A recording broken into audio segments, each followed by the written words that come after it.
Support for Just Seen It comes from Warner Archive Instant.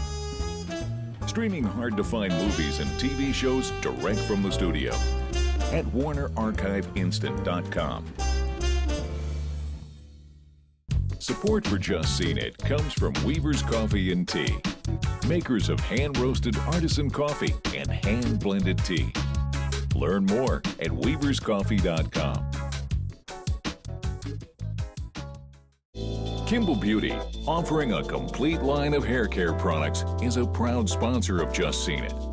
Great hair equals great confidence. Learn more at KimballBeauty.com.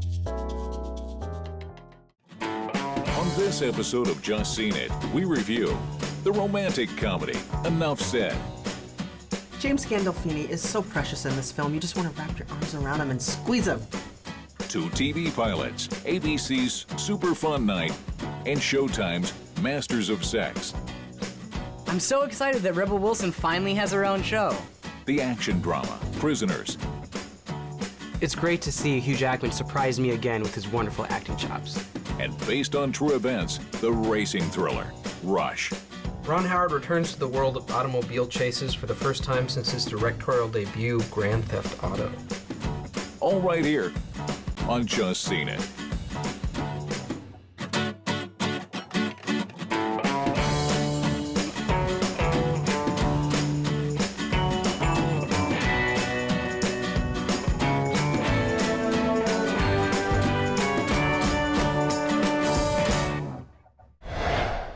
Two families are torn apart when their daughters go missing.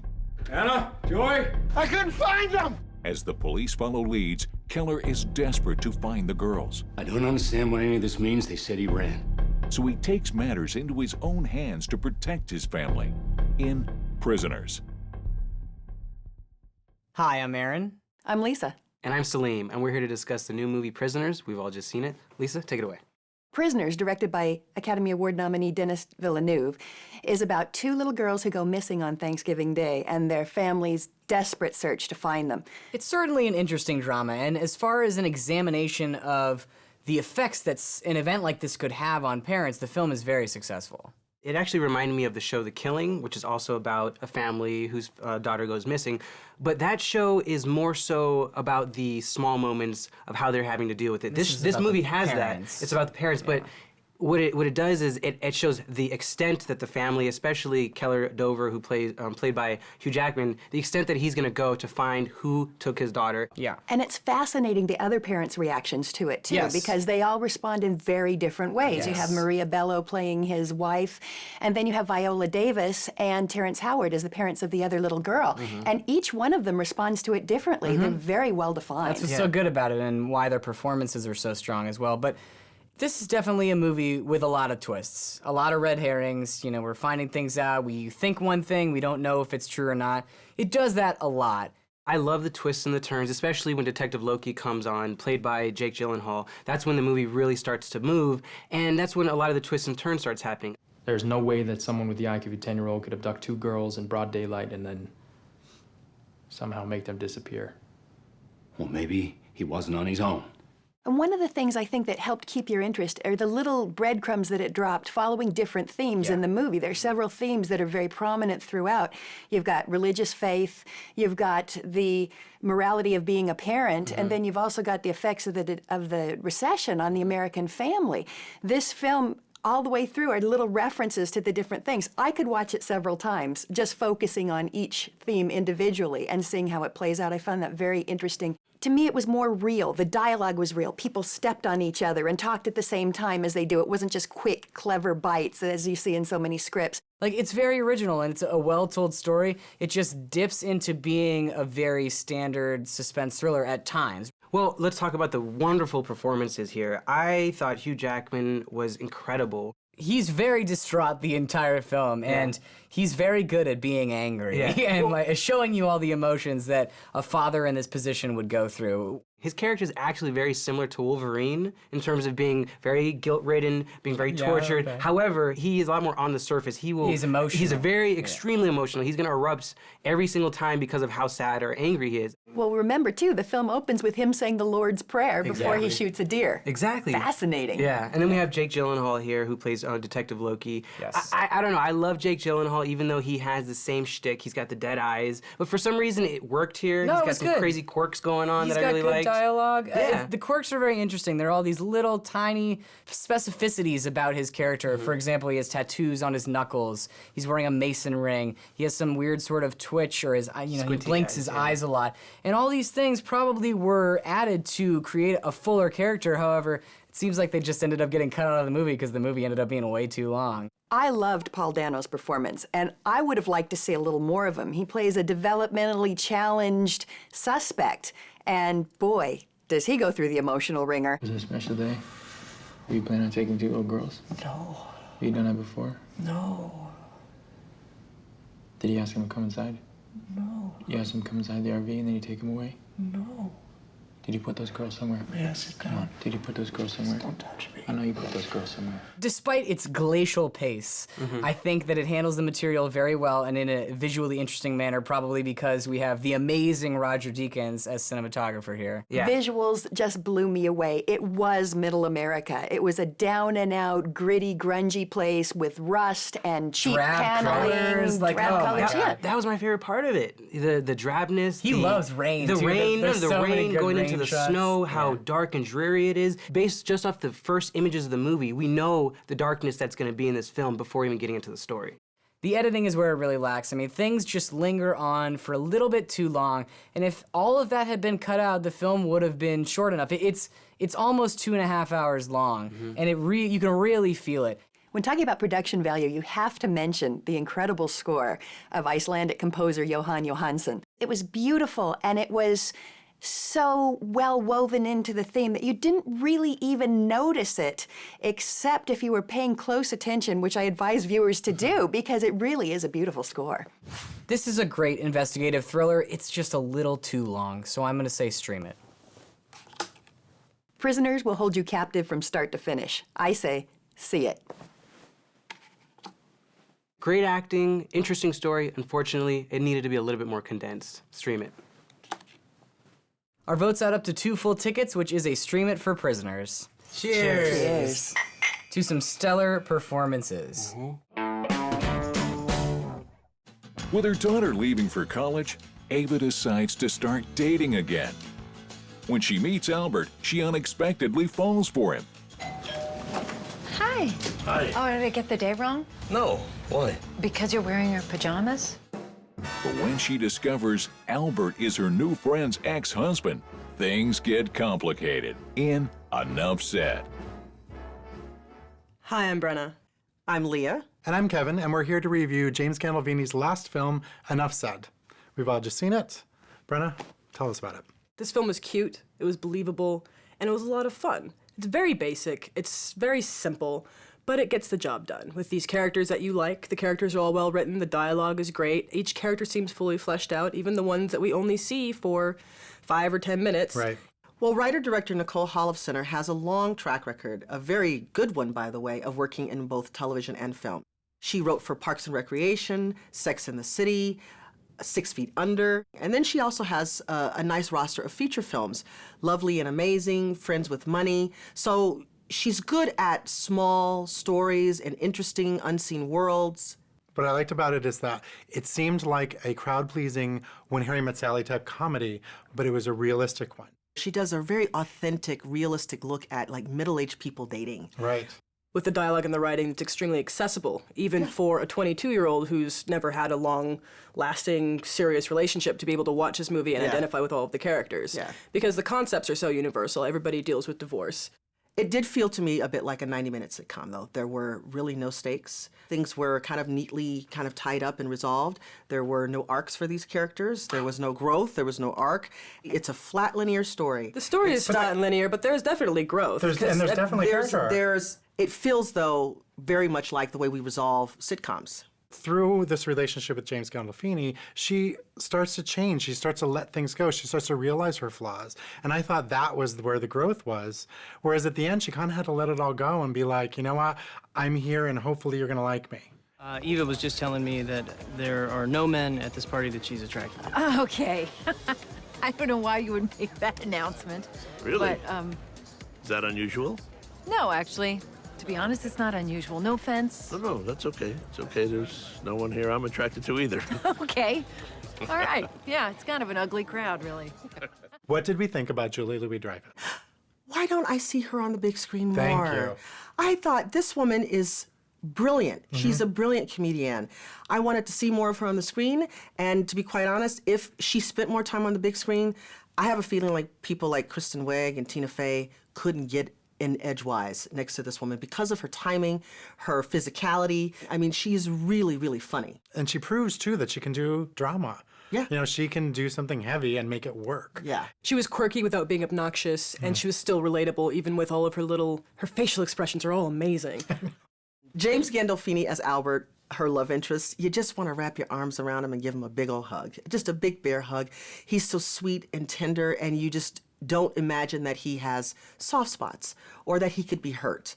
And when he is, and he expresses it, he's very convincing. His vulnerability in this is very deep. It's beautiful. There's the scene where he mentions his heartbreak. You're like, I'm so sorry. It's not nice. Go shoot them or something. That's what you normally do. Why don't you bring Tony Soprano out? Exactly. And he doesn't have to in this. He can just be a regular guy. Yeah. Does your daughter live with you? Half the time. It aggravates her sometimes, but the thing is she and her mother are very, very neat. Oh. As a matter of fact, their favorite store is that, I don't know, what is it? It's the store with all the empty boxes in the store. Oh, the Container Store? Yes, the Container Store. The store that sells crap, so you can put your crap in so you can go out and buy some more crap. I love that store. It was directed by Nicole Holofcener, who also wrote it, and it's very simple. It's simple but effective directing. She gets out of the way, is really what she does. She's out of the way and she lets these talented actors do what they do best. She has a very nice eye. The visual design, I particularly appreciated. It's warm and tactile. It's Pottery Barn. It's Pottery Barn and Container Store, right? It's Pottery Barn and Container Store, and it's sunshiny, and people live in breezy, lovely homes. It's not like Nancy Meyer's movies. Oh, no. Where they're all rich white people drinking wine in their beautiful houses that are spotless. This was a little bit more lived in, Yes. a little bit more realistic. Lived in. I knew people like this. Enough Said is charming and sweet. You don't have to rush to see it, but it would make for a good date night for its target audience. So I say see it. Enough Said starts off with a bang, but in the end, it's really just a whisper. It feels too much like a sitcom that I can watch on TV at home. I say stream it. I love this film. I think you should ignore Leah and see it. Despite that, our votes add up to 2.5 tickets, which is a see it for Enough Said. Cheers! Cheers! To James Gandolfini. To James Gandolfini. We continue our look at the fall TV season with ABC's comedy Super Fun Night, starring Rebel Wilson, and Showtime's Masters of Sex, that dramatizes the pioneers of human sexuality, Masters and Johnson. Hi, I'm Aaron. Hi, I'm Zoriana. And I'm Salim, and we're here to talk about 2 new shows premiering this fall, ABC's Super Fun Night and Showtime's Masters of Sex. We're going to talk about Super Fun Night first. We've all just seen it. Zoriana, take us away. Super Fun Night is about 3 nerdy best friends and roommates who balance their work lives and their friendships by having a super fun night every Friday. That's them staying indoors, drinking soda and watching a movie, or dressing up for no apparent reason. Yes, their Super Fun Night is not going to be our equivalent of a Super Fun Night. It would be for me. I don't know what you're talking about, but it's a great show. It's absolutely hilarious. Rebel Wilson is the creative force at work here. She came up with the idea. She wrote the first episode. She's It's also the star. tailor-made for her. Oh yeah, it's a vehicle. I mean, but in the best possible way. Yeah, Absolutely. She's the complete creative force behind this, and she has such confidence in the writing, in the performances. I compare it to Elizabeth Merriweather from New Girl in terms of how confident her voice is. To me, this is the persona that she has cultivated already in things that we know and loved her in, which is Bridesmaids, Pitch Perfect, and even hosting the MTV Movie Awards. Right. It's someone who's loud, overconfident, and is not afraid to make fun of her oversized assets. There's a perfect balance of random and awkward humor that somehow she does so well. I like to kind of compare her to Melissa McCarthy because they're both bigger women and they both have a very niche audience, but I love Rebel Wilson a lot more than Melissa McCarthy because Rebel Wilson is the kind of like Steve Carell, mumble something at the end of your punchline sort of humor, and that stuff works really, really well. And I love that Conan O'Brien is exec producing. Of course, it's awesome. I actually don't liken her so much to Melissa McCarthy as I liken her to Tina Fey. Both are women who have created a brand for themselves, who are great writers, and who have a very specific sense of humor. And even the show itself, the format reminds me a lot of 30 Rock in the sense that there's a lot of flashback scenes. And with 30 Rock now being off the air, this is kind of great that this show is now coming on the air. Yeah, no, I love the uniqueness of the show because it's about three best friends, but it's not the three best friends scenario that we're used to. These are three best friends who are not the most attractive in the world, but that's the point of the show. We want them to be goofy and not for them to be these attractive people that we can't relate to. Exactly. Like in Sex and the City, you have these stereotype friends who are best friends, but come on, Charlotte and Samantha would never hang out together. They don't go out and have super fun nights out because bad stuff happens to them. And at the end of the pilot episode, we see them go out to a nightclub and they're dressed up to the nines, except, they're not that great looking and the bouncer doesn't let them in. So they have that moment where they say, this is why we don't go out, this is why we don't do those things. So they're cognizant of the societal issues that they have to deal with and that their characters have to deal with, and it adds gravitas to the show, which is good. The show has the sisterhood of Sex and the City and the quirkiness of 30 Rock, but it's pure Rebel Wilson. See it. Hilarious and very unique, Rebel Wilson can do no wrong in my book. See it. This is an incredibly funny new comedy that's definitely a vehicle for Rebel Wilson. However, it achieved its goal of being really, really, really funny. So I say see it. Now, let's talk about Masters of Sex. This is a 1-hour drama on Showtime about Dr. William Masters, who is an obstetrician who decided to do investigative research about how the mind and body react to sex. It's a very slow-moving show. Slow? Yeah. Are you kidding? I didn't think that at all. I mean, it's not bad. I'm not saying that it's a bad show. It's interesting. It's just like snail's pace. No, it's not. Oh my God. I agree that there are moments at the very beginning that are a little slow because the first episode is about him finding Virginia. He needs establishing the characters and the team together. I'm gonna agree with everything you guys are saying. It moved really slow. I don't think so at all. I thought it moved. I thought the pace was deliberate and very effective in introducing everyone the way they should. Nothing was rushed. Nothing was rushed, but it moved at the exact pace that it should have. And I was engrossed the moment it began. I never once thought, oh, come on, speed it up, speed it up. I loved the fact that I really got to know each character. I'm not sure why you chose me. Instinct.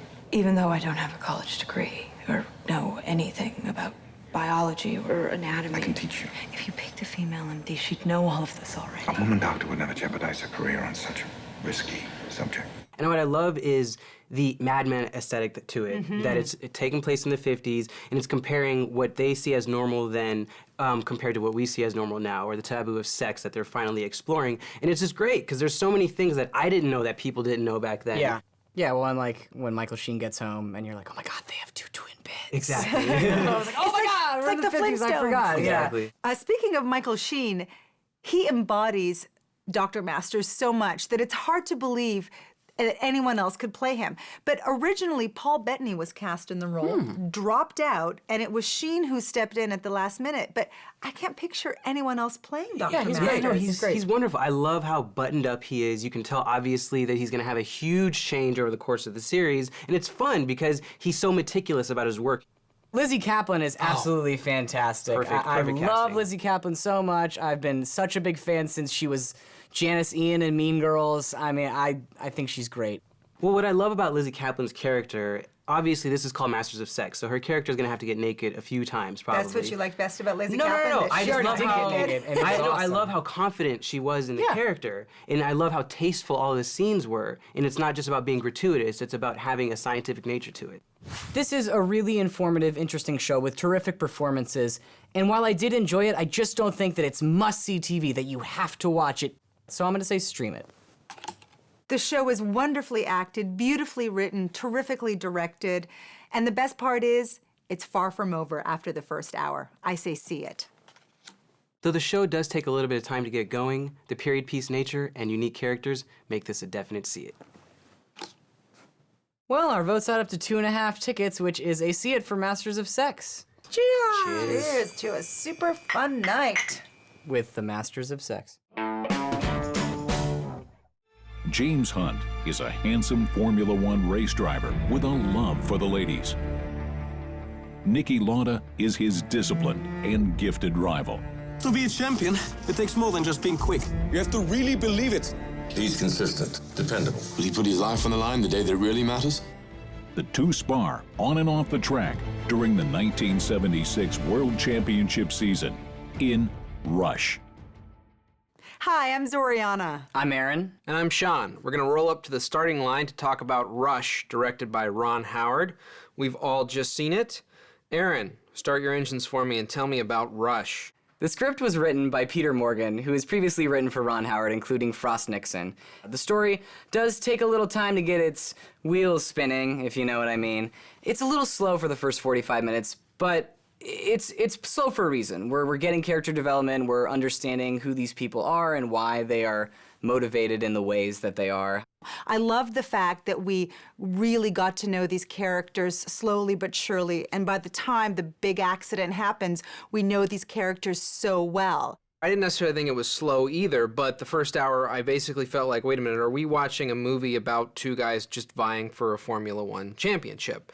Because if we are, these are two guys that aren't that likable, to be perfectly honest. Yeah, neither one's a protagonist, really. And I don't really want either one of them to win the championship. So it really is only up until the accident happens an hour in that I kind of understood that the film was about more than just the championship race. Right. The fact that this was written by Peter Morgan was what got me really excited. This is the man who helped Helen Mirren get an Oscar by writing The Queen. This is the man who wrote The Last King of Scotland, which got Forrest Whitaker his Oscar. So the writing here, I feel, is phenomenal. He really crafted these two characters. Yes, they're not exactly likable, but not everyone in racing is. It's based on a true story, and perhaps in real life, these two guys weren't exactly class acts. Well, it's not really about choosing a side, it's just about watching the experience unfold. And even though they have flaws, all their flaws are very motivated.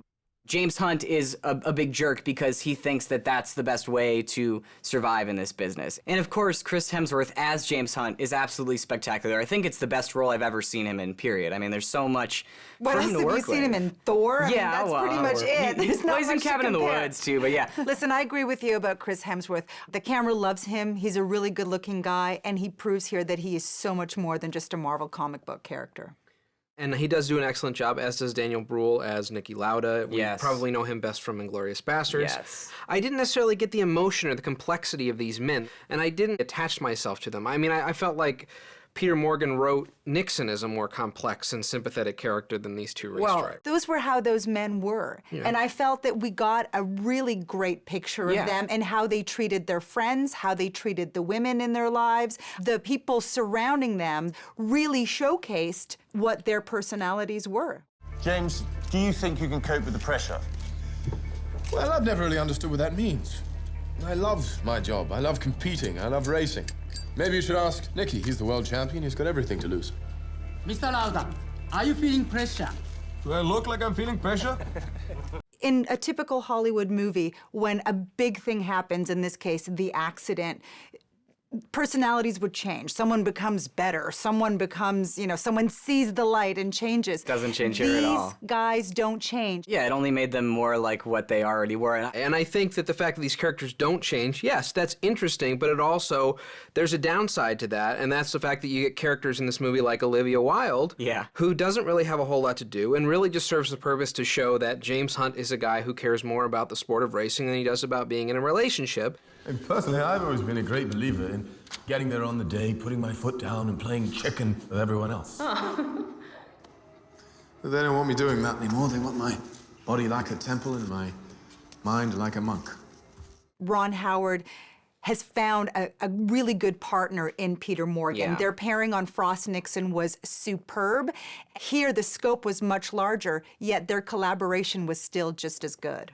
Each of these racing sequences, which there are several, are all distinct, they're all unique, and you could easily, with someone else at the helm, get bored by just going, okay, it's just a bunch of racing scenes. All right, that's good. We've seen that before. Yes, every racing scene had something different at stake. Ron Howard really lets the script strengths speak for themselves. Totally. He's just merely there to serve the script. And that's what I love about him. He's not trying to own the film. Yeah, and it's not really- style over substance. Exactly. I think it's the most stylistic film Ron Howard has ever made. I think that he is pushing a visual aesthetic here above and beyond the script, and I think that people coming out of this movie will But say... not in spite of the script. Yeah, I think people coming out of this movie will enjoy the racing sequences a lot more than they'll enjoy the character interactions and the dialogue. It's a character-driven film with amazing racing sequences. See it. Rush isn't Ron Howard's best movie, but it's certainly up there. It's an intriguing story with amazing performances, so I say see it. Rush may be more attractive to racing connoisseurs than general audiences, but Ron Howard's great direction tweaks it out by a nose. See it. Cheers. Cheers. Cheers. To Ronnie. To Ronnie. We're out of racing puns. On our next episode, we have quite the eclectic mix as we review the dramedy, Don John, the sequel in the animated franchise, Cloudy with a Chance of Meatballs 2, and the science fiction thriller, Gravity, starring George Clooney and Sandra Bullock. Thanks for watching, and see you next week.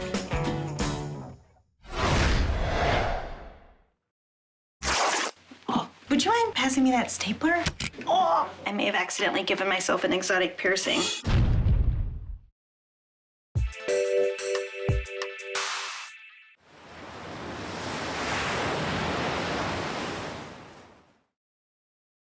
Support for Just Seen It comes from Weaver's Coffee and Tea, makers of hand-roasted artisan coffee and hand-blended tea. Learn more at weaverscoffee.com. Support for Just Seen It comes from Warner Archive Instant, streaming hard-to-find movies and TV shows direct from the studio at warnerarchiveinstant.com. Kimball Beauty, offering a complete line of hair care products, is a proud sponsor of Just Seen It. Great hair equals great confidence. Learn more at KimballBeauty.com.